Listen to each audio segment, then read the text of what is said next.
Hello guys, good morning po sa inyong lahat. Ito po ang kwento ng mga farmers. Shoutout po sa mga ka-farmers natin dyan. Ito guys, sobrang nakakalungkot ang kalagayan ng mga farmers.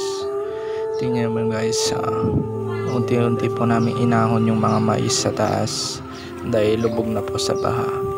Kahit kaunti nakakuha rin kami, pero hindi na po namin kaya guys dun kasi sobrang lalim na po ng tubig. Kaya kung ano yung nakuha namin, yun na lang po guys. Kaya sobrang nakakalungkot guys kasi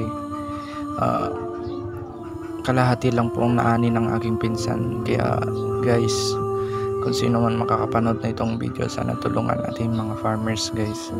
Ngayon guys, maraming salamat sa inyo, sa mga sumusuporta at sa mga nanonood dito sa video namin. Kaya hanggang dito na lang guys. Thank you for watching.